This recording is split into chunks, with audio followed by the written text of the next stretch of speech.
Գեղարքունիքի մարզի ընդհանուր իրավասության դատարանում շարունակվել է Ազատ գյուղի զինվորական կացարանում զոհված 15 զինծառայողների գործով դատական հերթական նիստը։ Հարցաքննված փորձագետը բացառել է պայթյունի վարկածը, իսկ ողբերգական հրդեհի գործով տուժողների իրավահաջորդների ներկայացուցիչ Նորայր Նորիկյանը հայտնել է, որ այնուամենայնիվ կացարանում եղել են պայթյուններ, բայց դրանք հետևանք են եղել փամփուշտների արկղի պայթյունի։ Փորձագետը մի քանի ուշագրավ տվյալներ է հաղորդել, բացառելով, որ փայտե վառարանի արդյունքում կարող էր շմոլ գազ առաջանալ։ Դա նշանակում է, որ դատաբժշկական փորձաքննությունների արդյունքները, որ զինծառայողների վրա մահ է հասել շմոլ գազի եւ ջերմային ներգործության միջոցով, ընդ որում կենդանության օրոք, բավականին վիճահարույց է դառնում։ Ըստ փորձագետի տված տեղեկությունների, հրդեհի բռնկման պահին կացարանում շմոլ գազ չի եղել, ենթադրաբար Եղիշեի կողմից վառարանը վառելու պահին զինծառայողները հանգիստ քնած են եղել։ Դա նշանակում է, որ Եղիշեի ռեակցիային ողջ մնացած զինվորների օգնության կանչելու պայմաններում զոհված զինծառայողները վայրկյանական պետք է արթնանային եւ կարողանային այդ տարածքից դուրս գալ։ Հետևաբար այս փորձագետի հայտնած տեղեկությունները էական են։ Փորձագետը հաստատել է, որ հրդեհի օջախը եղել է վառարանը, բայց չի հաստատել, որ հրդեհ կարող էր առաջացած լինել բենզինից։ Փորձագետը նաև մեկ այլ կարևոր ուշագրավ տվյալներ է հաղորդել, ըստ որի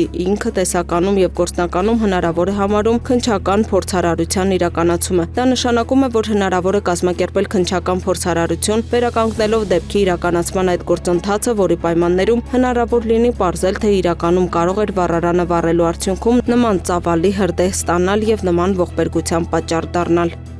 Երևանի նախկին քաղաքապետ Տարոն Մարգարյանի Ավանի առանձնատունը 324 միլիոն դրամ է գնահատվել, պահանջվող մյուս գույքերի արժեքը եւս հայտնի է։ Մարգարյանից պահանջվող գույքերի եւ դրամական միջոցների վրա կալանք է դրվել։ Դատախազությունը պահանջում է նրանից բռնագանձել ավելի քան 2 միլիարդ դրամի ենթադրյալ ապօրինի ունեցվածք։ Նշենք, որ Տարոն Մարգարյանն առանձնատներ ունի մայրաքաղաքում եւ Ջերմուկում։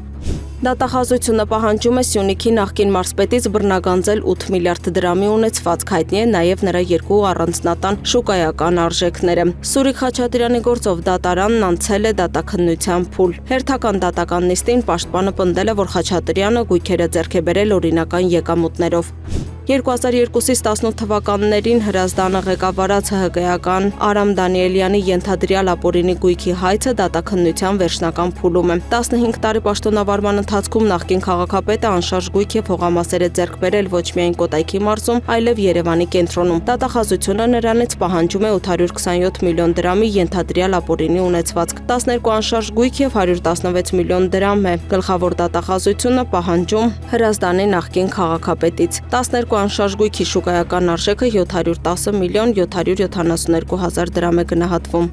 Վարդան Ղուկասյանին նոր մեղադրանք է ներկայացվել օրերս դատական նիստերից մեկի ավարտից հետո արված հայտարարությունների համար։ Քրեական վարույթի նախաքննության ընթացքում երկու անձի նկատմամբ հարուցվել է հանրային քրեական հետապնդում հուլիգանության հատկանիշներով։ Երկրորդ անձը Սպարտակ Ղուկասյանն է, վերջինիս նկատմամբ եւս հանրային քրեական հետապնդում է հարուցվել նույն արարքի դատարանում թույլ տրված արտահայտությունների համար։ Ավելի վաղ հայտնել էինք, որ Վարդան Ղուկասյանի որդին Սպարտակ Ղուկասյանը ձերբակալվել է, ներկայացվել է կալանքի միջնորդություն։ Հայտնի է Դոմուս հիպերմարկետի Իսակովի մասնաճյուղի հրդեհի համալիր փորձաքննության եզրակացությունը։ Հրկիզման վարկածը բացառվել է, պարզվել է, որ 2024 թվականի հոկտեմբերի 7-ի հրդեհի օջախ է դարձել պահեստի հարևանությամբ գտնվող օթորակիչների սենյակը։ Կրակը տարածվել է դեպի պահեստ, ապա ամբողջ առևտրի կենտրոն։ Շինության վնասը 1 միլիարդ 650 միլիոն դրամ է, իսկ այն վարձած Դոմուս ընկերությանը ավելի քան 800 միլիոն դրամ։